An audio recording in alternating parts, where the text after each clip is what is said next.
पता है कि गांधारी के श्राप के चलते जैसे ही द्वारका नगरी डूबी, श्री कृष्ण ने भी अपना देह त्याग दिया। पर क्या आपने कभी सोचा है कि श्री कृष्ण की प्रिय, उनके दिल के सबसे करीब राधा रानी की मृत्यु कैसे हुई? आखिर उनकी अंतिम इच्छा क्या थी और उन्होंने श्री कृष्ण से ऐसा क्या मांग डाला जो आज भी चर्चा का विषय है? ये एक ऐसी प्रेम कहानी है जो समय से भी परे है। ये वो बंधन है जो तन से नहीं, आत्माओं से जुड़ा हुआ है। तो दोस्तों, आज हम जानेंगे राधा रानी की मृत्यु का असली रहस्य और उनकी अंतिम इच्छा की अनसुनी मगर रोचक कथा जो आपको हैरान कर देगी। आज की वीडियो अत्यंत ही ज्ञानपूर्वक और प्रेरणादायक है, इसलिए इस कथा और इस रहस्य को समझने के लिए वीडियो को पूरा जरूर देखें, क्योंकि इस कथा को पूरा सुनने से आपका जीवन सफल हो जाएगा। तो चलिए इस रहस्यमयी कथा को शुरू करते हैं। लेकिन उससे पहले अगर आप चैनल पर नए हैं तो वीडियो को लाइक करके चैनल को सब्सक्राइब जरूर कर लें और कमेंट में लिखें राधे राधे। बरसाने की वो पुरानी पगडंडियां जहां पर कभी श्री कृष्ण अपनी लीलाएं किया करते थे, आज भी वहां एक गूंज बाकी थी, प्रेम की, हंसी की, बांसुरी की और उस दुख की जिसने युगों से प्रेमियों को जिंदा रखा है। पर इस कहानी की शुरुआत न तो बरसाने की उन गलियों से होती है और न ही वृंदावन से। इस कथा की शुरुआत होती है एक कुंज से, जहां वृद्धा हो चुकी राधा अपने अंतिम समय की प्रतीक्षा कर रही थी। अब वो पुरानी वाली राधा नहीं रही, अब वो वृद्धा हो चुकी थी। उनका शरीर झुक चुका था, लेकिन आज भी उनका हृदय उसी किशोरी राधा का था जो केवल श्री कृष्ण के लिए धड़कता था। उनके चेहरे पर झुर्रियां आ चुकी थी, लेकिन आज भी जब कोई बांसुरी बजाता तो उनके चेहरे पर रौनक आ जाती, एक हंसी सी छा जाती, मानो पुरानी यादें ताजा हो गई हों। कृष्ण जब मथुरा छोड़कर चले गए, तब उनके वियोग में राधा ने न तो किसी से विवाह किया और न ही कहीं आश्रय लिया। वे अकेली ही वृंदावन के एक एकांत कुंज में रहने लगी। उनका दिनचर्या हर दिन सामान्य रहता था। वे सूर्योदय के साथ उठती और यमुना के तट पर जाकर जल अर्पण करती, जिसके पश्चात वे वापस कुटिया में लौट जाती और दिन भर श्री कृष्ण के आने का इंतजार करती, मानो उन्हें पूरा विश्वास हो कि श्री कृष्ण एक दिन उनसे मिलने जरूर आएंगे। गांव वाले राधा को साध्वी समझते थे, उन्हें उनके बारे में कुछ नहीं पता था। वे नहीं जानते थे कि वह कौन है और कहां से आई हैं, पर सभी को यह बात पता थी कि वह जो भी हो, वह अपना सब कुछ केवल और केवल श्री कृष्ण को मानती है। एक दिन राधा अपने दैनिक दिनचर्या के तहत यमुना के तट पर जल अर्पण कर रही थी। तभी उन्होंने अचानक आसमान की ओर देखा। हवा में सन्नाटा सा छा गया और उनके हृदय में एक कंपी सी दौड़ गई, मानो पूरा ब्रह्मांड उन्हें कुछ कहना चाह रहा हो। और उसी दिन शाम को वे अपनी कुटिया के बाहर तुलसी के पौधे के पास बैठ गई और उन्हें प्रणाम करते हुए कहा कि अब मेरे जाने का समय आ गया है, पर मैं यूं ही नहीं जाऊंगी। मैं तब तक नहीं जाऊंगी जब तक स्वयं श्री कृष्ण मुझे विदा न कर दें। राधा ने कहा कि मैं अपना देह तभी त्यागूंगी जब श्री कृष्ण अपने साक्षात रूप में मेरे सामने आएंगे और प्रेम से मेरा नाम पुकारेंगे, राधे।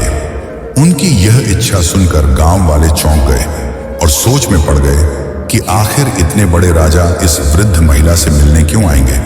पर किसी ने भी राधा की भक्ति पर संदेह नहीं किया, क्योंकि उन्होंने जीवन भर सिर्फ प्रेम की परिभाषा को जिया था। उनके मन में श्री कृष्ण का अद्भुत प्रेम था और दूसरी तरफ द्वारका में बैठे श्री कृष्ण, जिनके पास सब कुछ था, पर फिर भी उनका दिल आज सूनापन झेल रहा था। कहते हैं ना कि सब कुछ पाकर भी आदमी के पास कुछ नहीं होता। आज श्री कृष्ण की हालत भी वैसी ही थी, लेकिन उन्हें अब अंदर से एक खिंचाव सा महसूस हो रहा था। उन्होंने अपनी आंखें बंद की और राधा की पुकार उनके कानों में गूंज पड़ी। इस पल श्री कृष्ण की आंखों में आंसू थे, पर हृदय में सुकून। उन्होंने तुरंत सब कुछ छोड़कर उसी पल एकांत कुंज की ओर प्रस्थान किया, जहां राधा रानी उनका इंतजार कर रही थी। जब श्री कृष्ण वहां पहुंचे तो राधा कुटिया के बाहर तुलसी के पेड़ के पास बैठी हुई थी।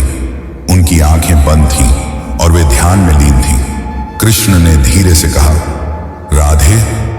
यह शब्द सुनकर राधा की आंखें खुली और उनके चेहरे पर एक चमक छा गई। उनकी आंखों में वह प्रेम था जो न कहा जा सकता था और न ही छुपाया जा सकता था। राधा मुस्कुराई और श्री कृष्ण से कहा, प्रभु, अब मेरे जाने का समय आ गया है। अब मेरी आत्मा केवल विश्राम चाहती है। यह सुनकर श्री कृष्ण ने राधा का हाथ थाम लिया। अब राधा की सांसें धीरे धीरे धीमी होने लगी और उन्होंने वहीं तुलसी के पेड़ के नीचे अपने प्राण त्याग दिए। किंतु यह अंत नहीं था।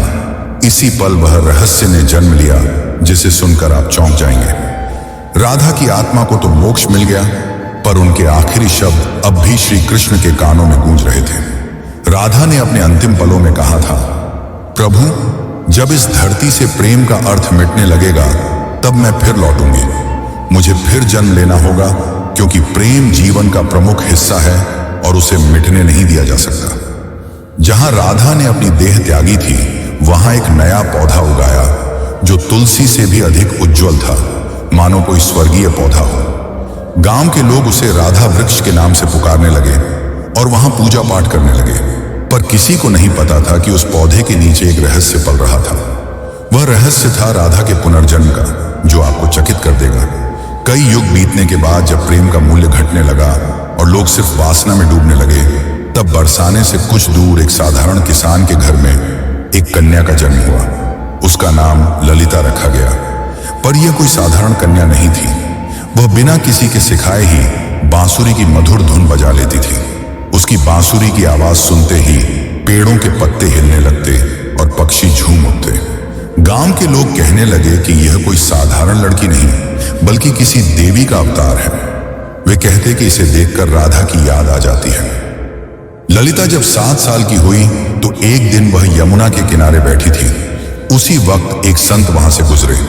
उन्होंने ललिता को देखा और जब उसकी आंखों में झांका तो वे मंत्रमुग्ध हो गए। उन्होंने कहा, वही आंखें, वही चंचल मुस्कान, राधा तुम लौट आई। ललिता को अक्सर सपने में एक सुंदर श्याम वर्ण पुरुष दिखाई देता, जो कोई और नहीं बल्कि श्री कृष्ण ही थे। वे कुछ नहीं बोलते, बस बांसुरी बजाते रहते। उस बांसुरी की धुन ललिता के दिल को छू जाती। एक दिन ललिता ने अपनी मां से पूछा, मां, ये प्रेम क्या होता है? मां ने जवाब दिया, तू अभी बच्ची है, तुझे प्रेम का क्या पता। ललिता चुप हो गई, लेकिन उसकी आंखों में एक पुराना दर्द था, मानो उसने यह सवाल पहले भी किसी और जन्म में पूछा हो। जब ललिता 13 साल की हो गई तो एक दिन वह यमुना तट के पास बैठकर बांसुरी बजा रही थी कि तभी अचानक उसकी बांसुरी से अलग धुन निकलने लगी। वही धुन जो श्री कृष्ण उनके सपनों में आकर बजाया करते थे। अचानक वहां की जमीन थोड़ी सी फटी और एक मूर्ति सी दिखाई दी। ललिता ने उस मूर्ति को निकाला। वह मूर्ति एक स्त्री की थी जिसने बांसुरी पकड़ी हुई थी। जैसे ही ललिता ने उस मूर्ति को अपने हाथ में उठाया, उस मूर्ति से एक दिव्य आवाज निकली जिसने कहा, तुम लौट आई राधे। ललिता चौंक गई। आखिर यह कौन थी और क्यों उसका नाम राधे पुकारा जा रहा था? तो चलिए जानते अब आगे की कथा, जो और भी रोमांचक और रहस्यमयी है। लेकिन उससे पहले अगर वीडियो अच्छी लग रही हो तो इसे लाइक करके कमेंट में राधे कृष्ण जरूर लिखें। उस दिन के बाद ललिता का व्यवहार बदलता जा रहा था। अब वह गहराइयों में सोचने लगी थी। वो जानना चाहती थी कि वह कौन है और उसका जन्म क्यों हुआ है। आखिर क्यों उसे प्रेम और कृष्ण जैसे शब्द इतना आकर्षित करते हैं। उसी दौरान एक संत हिमालय से कई वर्षों की तपस्या कर बरसाने लौट रहे थे। जब उन्होंने ललिता को देखा तो वे स्तंभ रह गए। वह बोले, युगों पहले मैंने यही आंखें राधा की देखी थी। कन्या, तुम इस युग की नहीं हो, तुम्हारा जन्म किसी उद्देश्य से हुआ है। ललिता ने पूछा, कौन सा उद्देश्य? तब उस तपस्वी संत ने अपनी आंखें बंद कर जवाब दिया, अभी के युग में प्रेम केवल एक शब्द बनकर रह गया है। तुम्हें उसे फिर से जीवन बनाना है। अब बरसाने की गलियों में एक नई कथा जन्म लेने वाली थी। दरअसल यह कथा नई नहीं बल्कि पुरानी थी, राधा के पुनर्जन्म की कथा। अब ललिता किशोर अवस्था में पहुंच चुकी थी। अब उनके मन में विचित्र सी बेचैनी थी, मानो कोई उन्हें पुकार रहा हो। रातों में ललिता यमुना के तट पर अकेले बैठती और उस अज्ञात पुरुष की कल्पना करती जो उन्हें सपनों में दिखाई दिया करते थे। एक दिन ललिता ने अपनी मां से पूछा, मां, क्या प्रेम बिना कहे भी हो सकता है? तब उनकी मां ने जवाब दिया, बेटी, सच्चा प्रेम तो वही होता है जो कुछ कहे बिना ही हो जाए। पर ललिता तो कुछ और ही सोच रही थी। उसका हृदय उस व्यक्ति के लिए धड़क रहा था जिससे वो कभी मिली भी नहीं थी। एक दिन उस स्वामी स्वामी ने ललिता को अपने आश्रम में बुलाया और कहा, राधे, अब समय आ गया है। कृष्ण इस युग में जन्म ले चुके हैं, पर इस युग में उन्होंने एक ब्राह्मण के रूप में जन्म लिया है और तुम्हें उन्हें ढूंढना पड़ेगा। यह सुनकर ललिता खुशी के मारे झूमने लगी, क्योंकि जिस पल का उसे इंतजार था वो आने वाला था। पर एक समस्या थी, ललिता श्री कृष्ण को पहचानेंगी कैसे? तब उस संत ने कहा, जब वे तुम्हारे सामने आएंगे तो तुम खुद ही उसे पहचान लोगी, पर ध्यान रखना, इस बार परीक्षा और भी ज्यादा कठिन होगी, क्योंकि अब युग बदल चुका है। अब तुम्हारा प्रेम व्यक्तिगत नहीं रहा, बल्कि अब तुम्हें लोगों और समाज का सामना करते हुए पूरे संसार को प्रेम का अर्थ समझाना होगा। अब श्री कृष्ण पुनर्जन्म ले चुके थे और एक नवयुवक साधु के रूप में थे, जिनका नाम अनंतानंद था, जो लोगों को उपदेश दिया करते थे। पर कोई नहीं जानता था कि असल में अनंतानंद हैं कौन। वे जब प्रवचन देते तो प्रेम की ऐसी वाणी बोलते कि लोग रो पड़ते थे। वे कहते थे, प्रेम केवल शरीर का नहीं बल्कि आत्मा का संबंध है। प्रेम का अर्थ ही है त्याग और समर्पण। पर अंदर से वे भी अधूरा सा महसूस करते थे। वे भी हर रात यमुना के तट पर जाकर बैठ जाते और उस अज्ञात स्त्री के स्वप्न में खो जाते। अब एक दिन संत के आदेशानुसार ललिता अपने माता पिता को प्रणाम कर अकेले ही अपने उस अज्ञात प्रेम की तलाश में निकल पड़ी। उनके हाथ में केवल एक छोटी सी बांसुरी थी और मन में दृढ़ निश्चय। वे गांव-गांव घूमती, कभी कथा सुनती तो कभी कई साधुओं से मिलती, इस उम्मीद में कि उसे उसका प्रेम मिल जाए। पर किसी साधु में वह तेज नहीं था जिसकी तलाश ललिता को थी। एक दिन उसे एक वृद्ध महिला मिली, जिसने उससे पूछा, बेटी, तुम इधर उधर क्यों भटक रही हो? तब ललिता ने कहा, मुझे किसी की तलाश है। उस वृद्ध महिला ने ललिता में राधा सा तेज देखा और उसे सुझाव दिया, बेटी, तुम अपनी यह बांसुरी बजाओ, जो तुम्हारे लिए बना होगा वह स्वयं ही धुन सुनकर तुम्हारे पास खींचा चला आएगा। जिसके पश्चात ललिता ने ऊंची पहाड़ी पर चढ़कर अपनी बांसुरी बजाई और ठीक उसी पल उसे कई मील दूर अनंतानंद की आंखें भर आईं। ललिता अब तक 8 गांव पार कर चुकी थी। हर गांव में वह अपनी बांसुरी बजाती, मगर अब तक उसे वह नहीं मिल पाया था जिसकी उसे तलाश थी। ललिता को अनंतानंद के आसपास होने का एहसास होता, मगर वह उसे ढूंढ नहीं पा रही थी। अब वह थक चुकी थी, जिसके बाद उसने प्रण लिया कि यदि अगली पूर्णिमा की रात तक उसे वह नहीं मिला तो वह यमुना में कूदकर अपनी जान दे देगी। उस दिन आखिरी बार ललिता ने बांसुरी बजाई। उसकी धुन वैसी ही थी जो किसी को अंदर तक भिगो दे। उसी पल हिमालय में बैठे अनंतानंद को वह ध्वनि सुनाई दी। उसे वह ध्वनि काफी प्रभावी लगी, मानो उसने कई वर्षों बाद वही ध्वनि सुनी हो जो उसे पुकार रही हो। अनंतानंद ने तुरंत ही हिमालय छोड़ दिया। ठीक उसी रात ललिता को फिर से स्वप्न आया, पर इस बार स्वप्न काफी अलग था। इस बार श्री कृष्ण और राधा यमुना के तट पर बैठे थे और राधा श्री कृष्ण से पूछ रही थी, प्रभु, क्या इस बार भी मेरी प्रेम कहानी अधूरी रह जाएगी? कृष्ण ने कहा, नहीं राधे, इस बार संसार को तुम्हारे प्रेम की पूर्णता दिखाई देगी। इतना कहते ही ललिता का स्वप्न टूट गया। ललिता के मन में एक नई उम्मीद जाग उठी थी। अब वह उस जगह पहुंची जहां अनंतानंद पहुंचने वाले थे, वृंदाधाम। यह कोई आम स्थान नहीं थी। कहते हैं कि इसी स्थान पर राधा ने कृष्ण को आखिरी बार देखा था और एक शिला को छूकर प्रण लिया था कि जब तक उसकी प्रेम कहानी पूर्ण नहीं हो जाती वह लौटती रहेगी। उस समय वृंदाधाम में एक कथा हो रही थी और उस कथा के वाचक कोई और नहीं बल्कि स्वयं अनंतानंद थे। ललिता बहुत दूर खड़ी थी और उनके चेहरे को भी नहीं पहचानती थी, परंतु उनकी वाणी में कुछ ऐसा था जिसने उसके हृदय को प्रभावित कर दिया। उस दिन अनंतानंद प्रेम की परिभाषा समझा रहे थे। प्रेम वह नहीं जो आपके पास होता है और आपके साथ जीता है। प्रेम तो वह है जो दूर होकर भी पास होता है। वे यह सब बता ही रहे थे कि उनकी आंखें ललिता से टकराईं। दोनों एक पल के लिए स्तंभ रह गए, मानो पूरी दुनिया ही रुक गई हो। अनंतानंद ने तुरंत ही प्रवचन छोड़ दिया और ललिता के पास दौड़े चले आए। तब ललिता ने अनंतानंद से धीरे से पूछा, क्या आज भी आपको मेरी आवाज सुनाई देती है? अनंतानंद ने उसकी आंखों में देखा और प्रेम से कहा, राधे, तुम आ गई। पल काफी मनमोहक था। पूरा संसार थमा हुआ था, लेकिन यह अंत नहीं था। असली कहानी तो अब शुरू होने वाली थी। अचानक मौसम खराब होने लगा और बादल काले पड़ गए, और तभी वहां एक साधु कुरंगनाथ प्रकट हुए, जो नहीं चाहते थे कि राधा और कृष्ण फिर से मिले, क्योंकि उसे ऐसा लगता था कि अगर राधा और कृष्ण फिर से मिल गए तो प्रेम को धर्म से ऊपर का स्थान मिल जाएगा, जो कि समाज की जड़ता को तोड़ डालेगा। कुरंगनाथ ने कहा, तुम्हारा प्रेम आज के युग के नियमों के विरुद्ध है। आज का समाज न तो इस प्रेम को समझेगा और न ही सहन कर पाएगा। तब अनंतानंद ने कहा, प्रेम समाज का मिलन नहीं बल्कि दो आत्माओं का मिलन है। तब कुरंगनाथ ने कहा, तो फिर अब तैयार हो जाओ अंतिम परीक्षा के लिए। कुरंगनाथ ने कहा कि यदि तुम्हारा प्रेम सच्चा है तो अगली पूर्णिमा की रात तक ललिता अपनी आंखों पर पट्टी बांध लेगी और वह बिना देखे और बिना सुने तुम्हें ढूंढ निकालेगी। यदि वह इसमें असफल हो जाती है तो दोनों को फिर से युगों युगों के लिए बिछड़ना होगा। अनंतानंद यह सुनकर मौन रह गए, पर ललिता ने बड़े ही प्रेम पूर्वक और शक्ति से कहा, मुझे आपकी यह शर्त मंजूर है। पूर्णिमा की रात पास आ रही थी। यह परीक्षा ललिता के लिए केवल एक शर्त नहीं थी, बल्कि उसके प्रेम और संयम की लड़ाई थी।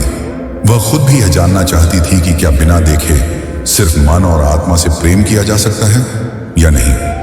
अब उसने अपने नेत्रों पर पट्टी बांध ली और कसम खाई कि वह अब किसी को नहीं देखेगी जब तक उसकी आत्मा उसे स्वयं श्री कृष्ण को न दिखा दे। लोगों ने जब उसे ऐसा करते देखा तो वे उसका मजाक उड़ाने लगे कि आजकल की कन्याओं को तो सिर्फ नाटक करना आता है। लेकिन कुछ ऐसे भी थे जिन्होंने उसके इस प्रयास की तारीफ की और उसे हिम्मत दी और बोले, हे राधे, तुम इस युग में जरूर प्रेम को जीत दिलाओगी। उधर दूसरी ओर अनंतानंद एक सुनसान गुफा में ध्यान मग्न बैठे थे। वे केवल एक ही शब्द दोहरा रहे थे, राधे। वे न कुछ खा रहे थे न पी रहे थे। उनके शिष्य इस दृश्य को देखकर घबरा गए और बोले, गुरुदेव, यदि ऐसे ही चलता रहा तो आप जीवित नहीं बचेंगे। तब अनंतानंद ने मुस्कुराते हुए उत्तर दिया, मेरे प्राण तो केवल राधे में बसते हैं। इतना कहकर उन्होंने अपने शिष्यों को आदेश दिया कि यदि ललिता उनके बारे में पूछे तो उसे न उनका चेहरा बताया जाए, न ही उस स्थान का पता दिया जाए जहां वे ध्यान कर रहे हैं।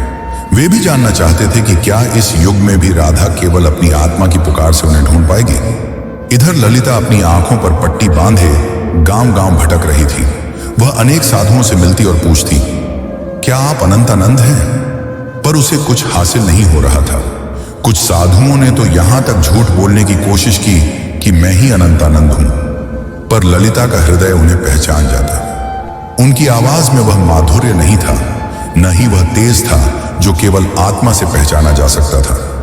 एक बार एक साधु उनके पास आया जिसमें गजब का तेज था और जिसकी वाणी अत्यंत मधुर थी। उसने ललिता से कहा, मैं ही अनंतानंद हूं। यह सुनकर ललिता एक पल के लिए डगमगा गई, पर तुरंत ही उसे एहसास हो गया और उसने उस साधु से कहा, आप में तेज तो काफी है, पर आप वह आत्मा नहीं है जिसकी मुझे तलाश है। उसी क्षण उस साधु ने अपना भेष बदल लिया। दरअसल वह कुरंगनाथ ही था जिसने भ्रम फैलाने के लिए ऐसा किया था। अब कुरंगनाथ ने क्रोध में कहा, तू अब तक नहीं टूटी? आखिर किस प्रेम की बात करती है तू? इतना सुनकर ललिता ने कहा, मेरा प्रेम इस युग के बंधनों से मुक्त है, जिसे शब्दों में समझाना असंभव है। इतना सुनकर कुरंगनाथ वहां से चला गया। अब ललिता उस गुफा के पास पहुंच चुकी थी जहां अनंतानंद ध्यान मग्न थे। ललिता धीरे धीरे गुफा के अंदर गई और अंत में उसे वहां किसी के होने का आभास हुआ जिससे दिव्य तेज निकल रहा था। ललिता ने उन्हें पहचान लिया और उनके पास जाकर अपनी बांसुरी उनके पैरों में रख दी और कहा, मैं आपको देख नहीं सकती, पर मेरा हृदय काफी जोर से धड़क रहा है। क्या आप वही हैं जिनकी मुझे तलाश है? अनंतानंद ने बांसुरी उठाई और उसे बजाया, वही धुन जो ललिता को यमुना तट और अपने सपनों में सुनाई देती थी। फिर अनंतानंद ने उसकी पट्टी खोली और कहा, राधे, इस बार भी तुमने मुझे तन से नहीं, केवल अपने मन और आत्मा से पहचान लिया। वे दोनों रो पड़े। उनकी आंखों में कई सालों की थकान थी जो अब मिट रही थी। तभी वहां एक साधु आए और उन्होंने कहा, राधा और कृष्ण, तुम्हारा प्रेम संपूर्ण तभी माना जाएगा जब यह समाज इसे स्वीकार करेगा। जब इस समाज के सामने तुम्हारा प्रेम सत्य और पवित्र सिद्ध हो जाएगा, तभी तुम्हारा मिलन सफल होगा। राधा ने कहा, प्रेम तो किसी समाज के बंधन से मुक्त होता है, उसे किसी के प्रमाण की जरूरत नहीं। लेकिन तभी अनंतानंद ने उसे समझाते हुए कहा, राधे, अब युग बदल गया है। अब यह समाज प्रेम की परिभाषा भूल चुका है। इतना कहकर अनंतानंद ने उस साधु से पूछा, आप ही बताइए कि हमें क्या करना होगा। उस साधु ने कहा, तुम्हें इस राज्य की राजसभा में सभी के सामने अपने प्रेम को स्वीकारना होगा। तुम्हें वहां राजा, पंडित और प्रजा सभी को यह बतलाना होगा कि एक ब्रह्मचर्य साधु और एक साध्वी भी प्रेम के बंधन में बंध कर धर्म के मार्ग पर चल सकते हैं। अगले दिन वे दोनों राजसभा में उपस्थित हुए। राजा ने कहा, हम यह क्या सुन रहे हैं कि एक साधु ने ब्रह्मचर्य को तोड़ा है। इतना सुनकर अनंतानंद ने उत्तर दिया, महाराज, मैंने कोई नियम नहीं तोड़ा, मैंने तो केवल अपने प्रेम को अपनाया है। तब अनंतानंद ने प्रेम को समझाते हुए कहा, प्रेम कोई काम वासना नहीं है, प्रेम तो आत्मा का मिलन है। जब आज से कई युग पहले राधा और कृष्ण ने प्रेम किया था, तब भी समाज ने यही कहा था। और जब वे जीवन भर समाज के कारण एक दूसरे से अलग रहे, फिर भी समाज चुप रहा। इतना कहते ही ललिता भी आगे बढ़कर बोली, मैंने केवल इन्हें तन से नहीं चाहा, बल्कि मन से भी चाहा है। और अपने प्रेम को साबित करने के लिए मैंने कड़ी परीक्षा भी दी है। और इसी दौरान ललिता ने कुरंगनाथ की वह कठिन परीक्षा के बारे में सबको बताया। इतना सुनकर राजा और सभा मौन रह गए। को राजा के फैसले का इंतजार था। राजा ने कहा, जब मैं छोटा था तब मेरी माँ मुझे राधा और कृष्ण की अमर प्रेम कहानी सुनाया करती थी। और जब मैं उनसे पूछता कि आखिर उन्होंने विवाह क्यों नहीं किया, तो मेरी माता चुप रह जाती।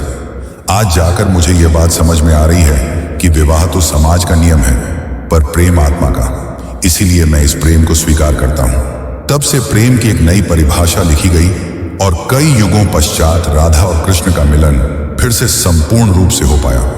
दोस्तों, अब हमारी कथा यहीं पर समाप्त होती है। लेकिन अगर आपको यह कथा अच्छी लगी हो तो कृपया करके वीडियो को लाइक करें और चैनल को सब्सक्राइब कर लें। यह आपके लिए तो एक पल का काम है, पर इससे हमारी काफी मदद हो जाती है। धन्यवाद।